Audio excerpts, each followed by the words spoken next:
જય દ્વારકાધીશ. નમસ્કાર મિત્રો. તો હું આજ તમને એક એવું શમશાન બતાવું જે તમે ક્યારેય નહીં જોયું હોય. હવે જીવતા જીવતા હું શમશાને તમને લઈને આવ્યો છું આજ, પણ આવું શમશાન તમે કશે જોયું જ નહીં હોય. તો આ છે બારડોલીનું શમશાન. મારી પાછળ જે દેખાય એ આખી હાર છે, જો ગેટ છે. હું તમને મેન ગેટેથી બતાવું. આ છે એનો મુખ્ય મેન ગેટ, અને બારડોલીનું જે મેન ઓલું છે આપણે ગ્રાઉન્ડ છે મેચનું, ત્યાં જ આવેલું છે. હવે હું તમને હાવ બહારથી એનો એડ્રેસ બતાવી દઉં શરૂઆતથી જ તે. અને મંદિરની બાજુમાં જુઓ, આ રોકડિયા હનુમાનનું મંદિર છે, ચંદ્રેશ્વર મહાદેવ, શનિદેવ. આ છે જુઓ માંડવી રોડ જાય, આ જે માંડવી રોડ જાય છે અને બાજુમાં જ છે જો સામે દેખાય એ છે ક્રિકેટનું ગ્રાઉન્ડ. અને આ છે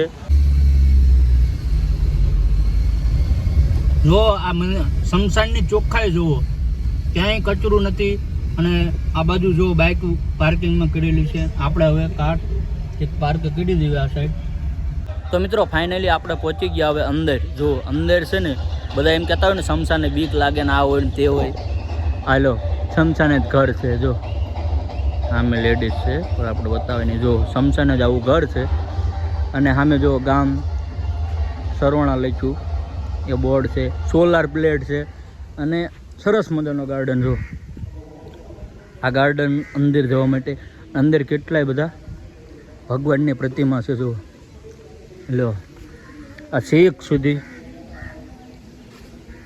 ગોળ ગોળ ગોળ બધે જ ભગવાનની પ્રતિમા છે. જુઓ અને ફૂલ છોડ જુઓ કેટલા છે. તો આ બધા જ ભગવાન હું તમને બતાવી દઉં. જો છેક સુધી મંદિર છે. જો ભગવાનની પ્રતિમા જુઓ તમે.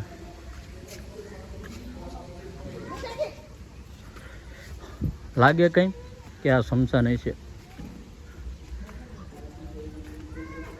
ફરતું ફરતું ગોળાકારમાં છે બધું જ. જો વૃંદાવન ગાર્ડન, ફુવારા છે, સામે જ મહાદેવની પ્રતિમા છે, અને વૃંદાવન આભાર.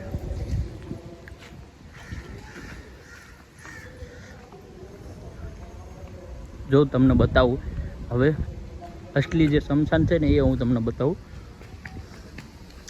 અંતિમ ઉડાન લખેલું છે. આ જો સ્વર્ગ એરલાઇન બારડોલી.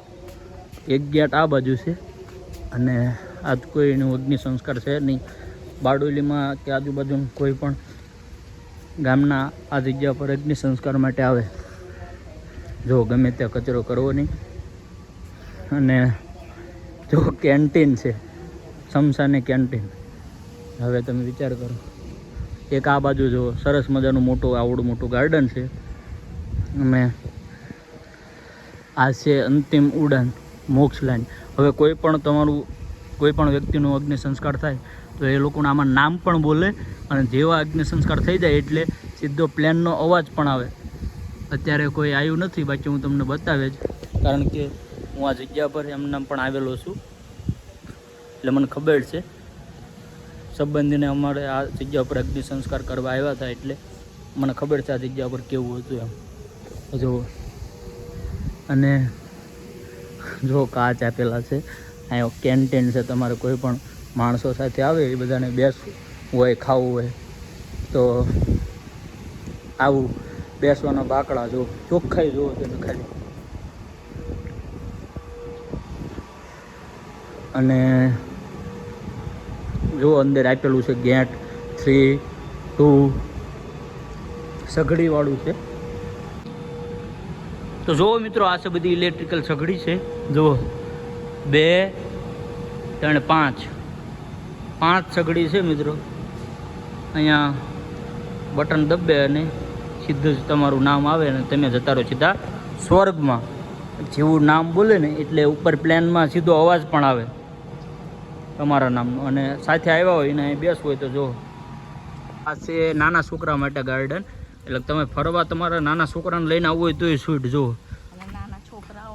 તો મિત્રો મારે બોલવામાં થોડીક મિસ્ટેક થઈ જાય, વાંચ્યા વગર બોલી દીધું. પણ અહીં છે નાના બાળકોને જે અગ્નિ સંસ્કાર ન આપી શકાય એને અહીંયા દફન કરવામાં આવે છે. જો બાજુમાં નદી છે અને આ બધું એમની અલગ અલગ જગ્યાએ એમના નામ છે. જો નહીં સોરી નામ નથી, ટ્રસ્ટ 1 2 અને 3. અને આ સામેની દિવાલે પેન્ટિંગ છે અને ફરતા ફરતા આસોપાલવના ઝાડ છે. આવું બધું છે. સામે જુઓ આ જે પ્લેન દેખાય એ મેન. તો હવે આપણે આ જગ્યાએથી આપણે બીજા ગાર્ડનની અંદર જવી, એ પણ સરસ મજાનું છે. હું તમને બતાવું, મજા આવશે. તો એક દિવસ તો બધાને અહીંયા દાવાનું છે, તો એટલે હું આને છે ને જીવતા લઈને આવી ગયો પત્નીને. મને એમ થયું કે ભાઈ હાલો ને દેખાડ દઉં શમશાન. બધી જગ્યાએ રેસ્ટોરન્ટમાં જાણતા હિલ સ્ટેશન ઉપર ફરવા લઈ જાય, તો હું આને શમશાન ફરવા લઈને આવ્યો. પણ શમશાને જોવા લાયક છે. એટલે આ પેલું શું? આ પામની ફ્રૂટ છે, ચીકુ પામનો. જો વાવ, કેટલું સરસ છે ને. આ ગેંટ જો લો, અહીંયા ગેંટ છે અને આખું જ ગાર્ડન છે. જો છેક સુધી જો પામ છે અને સરસ મજાના ફૂલ છોડ છે. જો આ ફૂલ કે એટલું મસ્ત લાગે. આખું જ આવું ગાર્ડન છે. તો મિત્રો મેં તમને બધું જ બતાવી દીધું. જો સરસ મજાનું ગાર્ડન છે અને એકદમ શાંતિ છે. પણ એક વાત હંમેશા માટે યાદ રાખજો કે આ જગ્યા પર આવો એટલે માવા ગુટકા એવું કશું ખાતા નહીં, અંદર કચરો નાખતા નહીં, નહીંતર 500 રૂપિયા દંડ છે.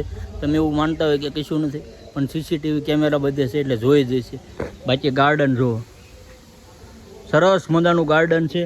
એટલે તમે એકવાર આ શમશાનની મુલાકાત જરૂર લેજો. શમશાને ન હોય પણ શમશાને ફરવાનું હોય તો ભાઈ અવાય. અહીં તમારા બાળકોને મજા આવે છે. તો મિત્રો બસ આજનો વ્લોગ આટલો જ હતો. વિડીયો સારો લાગ્યો હોય તો એક લાઇક કરી દેજો નાનકડી એવી, અને થોડીક કમેન્ટ કરી દેજો. જય દ્વારકાધીશ, હર હર મહાદેવ.